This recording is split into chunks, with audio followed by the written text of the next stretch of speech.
Alors bonjour à tous et bienvenue sur ma chaîne, c'est Edna Ménis. Aujourd'hui nous allons continuer avec les contes, donc le coaching des enfants par les contes. Et nous étions toujours sur les contes Badouma. Donc aujourd'hui un dernier conte Badouma sur une page toujours. Voilà. Donc le conte s'intitule Le léopard et le caméléon. Le léopard, Nzengo, et le caméléon Lumbala Kui se vantaient tous les deux. Alors le caméléon dit, au léopard, pardon, tu me déplaceras jamais à la course. Vraiment? Bien sûr. Eh bien, répondit le léopard, nous verrons cela demain matin. Le soir venu, le caméléon s'empresse de rassembler tous ceux de son espèce et les poste le long du sentier, chacun à sa place. Au lever du jour, le léopard dit, partons. Va de l'avant, répondit le caméléon. Et le léopard de courir à toute vitesse, tandis que le caméléon restait sur place. Au bout d'un certain temps, le léopard s'arrêtait et écoute venir son compagnon. Me voici, dit un des caméléons cachés dans les forêts. Dépêche-toi d'arriver au but. Là-dessus, le léopard recommence à courir de plus belle. Lorsqu'il s'arrête pour respirer, il entend encore. Me voici, je te suis de près. De nouveau, il se remet à courir si bien qu'il n'en peut plus. Et à chaque arrêt, c'est toujours pareil.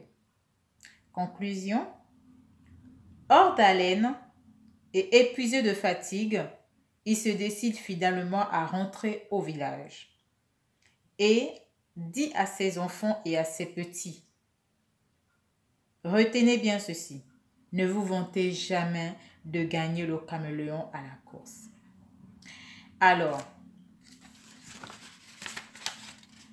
le conte d'aujourd'hui, c'était le dernier des Badouma, oui. Donc, c'était le léopard et le caméléon. Ce qui se passe là, nous le vivons tout le temps dans notre vie. Je vais prendre un exemple simple. Vous allez dans une nouvelle entreprise. Vous ne connaissez pas les habitudes. Vous arrivez certes avec vos diplômes, mais il y a la connaissance du terrain. Il y a des habitudes dans l'entreprise. Il y a je vais dire quoi? Des façons de faire qui sont différentes de ce que vous avez appris certainement à l'école. Parce que ce que nous apprenons à l'école, ce n'est pas souvent la même chose que nous pratiquons quand une fois dans une entreprise. Donc, un exemple simple. Vous arrivez avec vos diplômes, bac plus temps, master temps, je sais pas, doctorat.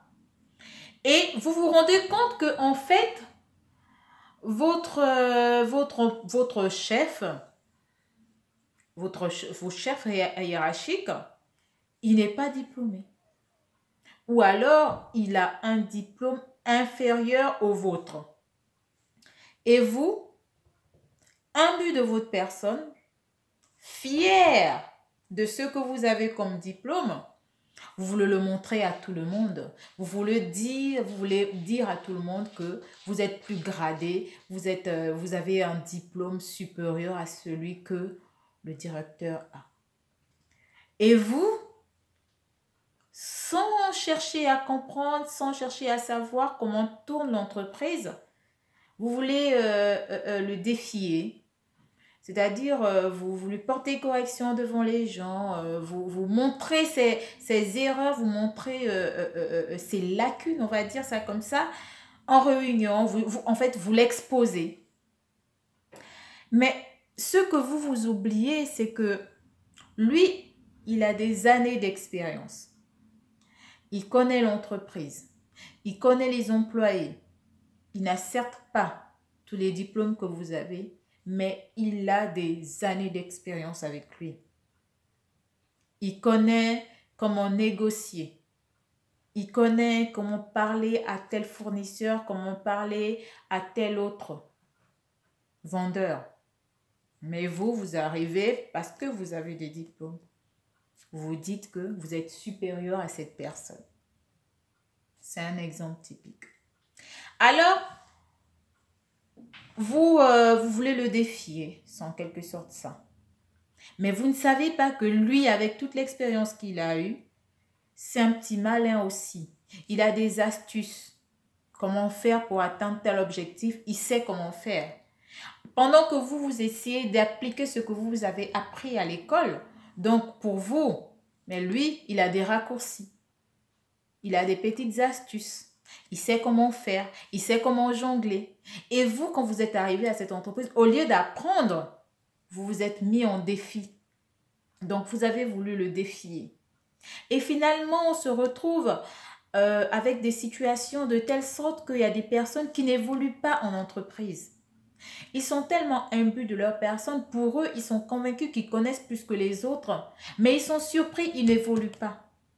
Pourquoi? Parce qu'il tient tête au chef. Dans une entreprise, le chef reste le chef. Quel que soit ce qu'il est, quel que soit ce qu'il représente, quel que soit le diplôme qu'il a, c'est votre chef hiérarchique et la hiérarchie veut que vous le respectez. La hiérarchie veut que si vous avez quelque chose à lui dire, vous vous approchez, vous ne cherchez pas à lui faire honte, à l'exposer. C'est le problème que nous avons avec les jeunes diplômés.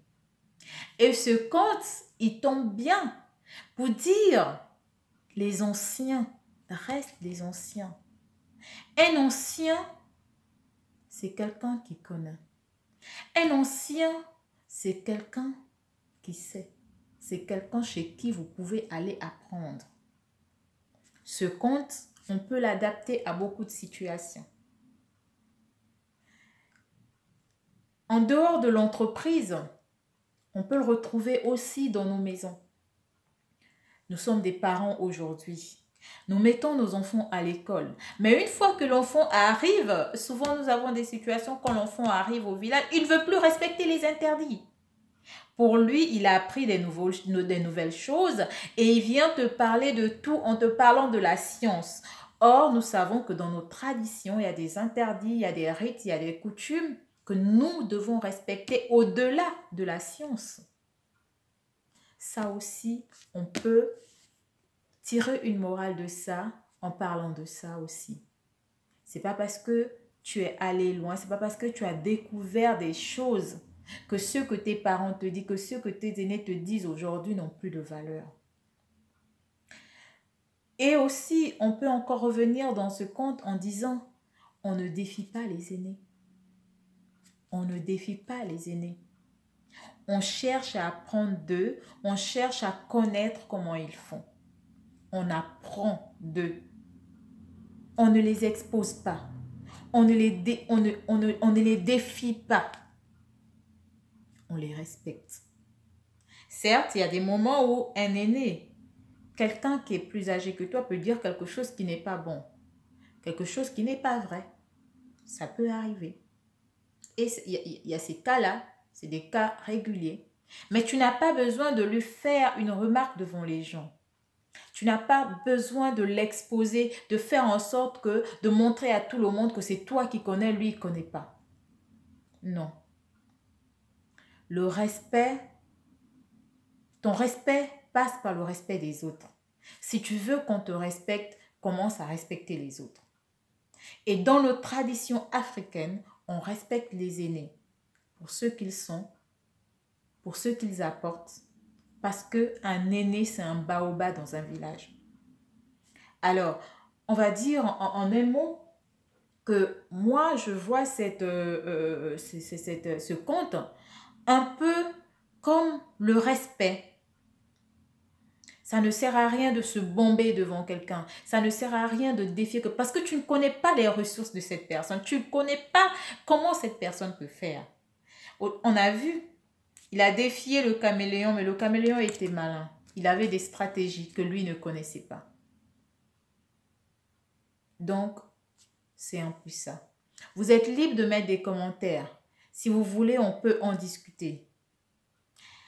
Ceux qui souhaiteraient que je fasse des directs, des comptes comme ça en direct, je le ferai. Je n'aime pas trop les directs. Donc, c'est un peu ça. Merci encore. Bonne journée. Abonnez-vous à ma chaîne.